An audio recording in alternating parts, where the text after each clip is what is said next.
நண்பர்கள் அனைவருக்கும் வணக்கம். இன்றைக்கி நம்ம என்ன பார்க்க போகிறோம் அப்படின்னு பார்த்தீங்கன்னா, பாம்புக்கடி. சரிங்களா? பாம்புக்கடி அது என்ன பாம்புன்னு நம்மளுக்கு தெரியல அப்படிங்கிற ஒரு பட்சத்துக்கு மருத்துவம் எந்த பாம்புக்கு எந்த மாதிரி விஷத்தன்மை இருக்குது அப்படின்னு பார்த்து தான் மருத்துவம் பண்ணுவாங்க. இப்போ எந்த பாம்பு கடிச்சதுன்னே நம்மளுக்கு தெரியல, ஆனால் மருத்துவம் பண்ணி ஆகணும். அந்த கண்டிஷனில் இப்போ இருக்கிற அப்படின்னா, ஒவ்வொரு பாம்புக்கு ஒவ்வொரு கடிக்கும் ஒவ்வொரு நுகரும், அதாவது வாசனை வரும். அதாவது ஒரு மனிதனை பாம்பு கடிச்சிருச்சு அப்படின்னா, கடித்த இடத்துல ஒரு விதமான வாசனைகளை வச்சு நம்ம முகர்ந்து பார்த்து, இந்த வாசனைக்கு இந்த பாம்பு கடிச்சிருக்கு, இந்த வாசனைக்கு இந்த பாம்பு கடிச்சிருக்கு அப்படின்னு சொல்லி ஒரு கணிதம் நம்ம சித்தர்கள் நம்மளுக்கு சொல்லி கொடுத்துட்டு போயிருக்கிறாங்க. அந்த முறையில் பார்த்தீங்கன்னா, நல்ல பாம்பு கடிக்கு தாழை மலர், அதாவது தாழை மலர்னு சொல்லுவாங்க, தாளம்பூ தாழை மலர் அப்படின்னு சொல்லி சொல்லுவாங்க. நல்ல பாம்பு கடித்தா இந்த தாளம்பூ வாசம், தாழை மலர் வாசம் அந்த மாதிரி வரும். சரிங்களா? அப்போ கடிவாயில் நம்ம முகந்து பார்த்தோம்னா தாழை மலர் வாசம் அப்படின்னா இது நல்ல பாம்பு கடி அப்படின்னு சொல்லி தெரிஞ்சுக்கலான்னு சொல்லி நம்ம சித்தர்கள் சொல்கிறாங்க. வாழைப்பாம்பு, அதாவது வாழைப்பாம்பு கடித்தால் பாதிரிப்பூ மனம் வீசும். வாழைப்பாம்பு கடித்தால் பாதிரிப்பூ அப்படின்னு சொல்லி அந்த வாசனை நுகர்ந்தவங்களுக்கு தெரியும். ஏன்னா இது ஃபார்முலா சித்தர்கள் அந்த காலத்தில் சொல்லி கொடுத்துருக்குறாங்க. இந்த காலத்தில் பாதிரிப்பூ அப்படின்னாலே தெரியாது.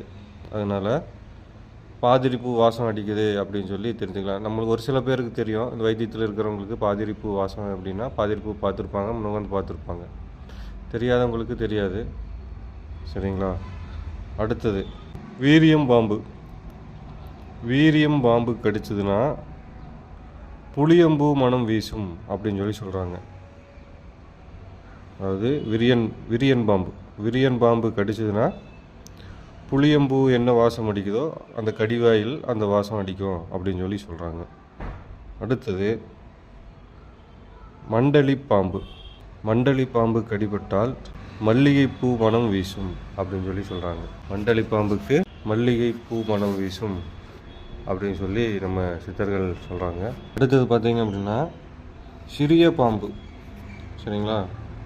சிறிய பாம்புகள் கடிச்சிருச்சு அப்படின்னா, மிளகு இருக்குது பார்த்தீங்களா, நம்ம சாம்பார் ரசத்துக்கு போடுற மிளகு அப்புறம் பார்த்திங்கன்னா சுக்கு, இந்த மாதிரி வாசம் அடிச்சுது அப்படின்னா சிறிய பாம்புகள் கடிச்சிருக்கு அப்படின்னு சொல்லி ஒரு கணிதம். சரிங்களா? அடுத்தது அப்புறம் இந்த மணத்தில் எந்த மனமே வரல, நார்மலாக ஒரு வாசம் அடிக்குது, இந்த பூ வாசம் சொல்லியிருக்காங்க பார்த்தீங்களா, அந்த பூ வாசம் எந்த ஒரு பூ வாசமே வரல அப்படிங்கிற பட்சத்துக்கு இது பாம்பு கடி அல்ல அப்படின்னு நம்ம ஒரு தீர்மானத்துக்கு வந்துக்கலாம். சரிங்களா? அதுதான் நம்மளுடைய இந்த சித்தர்களுடைய ஃபார்முலாவில் சொல்லியிருக்காங்க. பாம்பு, அதாவது எந்த பாம்பாக இருந்தாலும், நல்ல பாம்பாக இருக்கட்டும், கருவேல பாம்பாக இருக்கட்டும், கட்டு வீரியானாக இருக்கட்டும், கண்ணாடி வீரியானாக இருக்கட்டும், கடித்த இடத்த கட்டாதீங்க. கடித்த இடத்துல உங்களுக்கு அது பாம்பு தான் கடிச்சிருக்கு, அது எந்த பாம்பாக இருந்தாலும் மருத்துவமனைக்கு போகிறதுக்குள்ள வீட்டில் இருக்கக்கூடிய ஒரு வெத்தலை, ஒரு 10 மிளகு வச்சு நல்லா மென்று மிழுங்கிட்டு, கிராம பகுதிகளிலே கிடைக்கக்கூடிய தும்பை, அந்த தும்பையுடைய சாறு 2 துளி கண்ணில் விட்டுட்டு மருத்துவமனைக்கு போங்க. ஒரு 6 மணி நேரத்துக்கு விஷம் ஏறாது நமக்கு. அதுக்குள்ள நீங்க சிகிச்சை அளிச்சு உங்களுடைய உயிரை நீங்க காப்பாத்திக்கலாம். ஏன்னா இப்ப பதட்டத்திலையும் நம்ம என்ன பண்றதுன்னு சொல்லிட்டு தெரியாத இருக்கிற சூழல்ல பாம்பு கடியினால இறந்து போறவர்கள் அதிகமாயிட்டே இருக்காங்க. ஒண்ணுமே இல்ல, வெறும் அந்த தும்ப சாறை எடுத்து கண்ணில் 2 துளி விட்டுட்டு மருத்துவமனைக்கு போங்க. கண்டிப்பா உயிருக்கு எந்த ஆபத்தும் ஏற்படாது.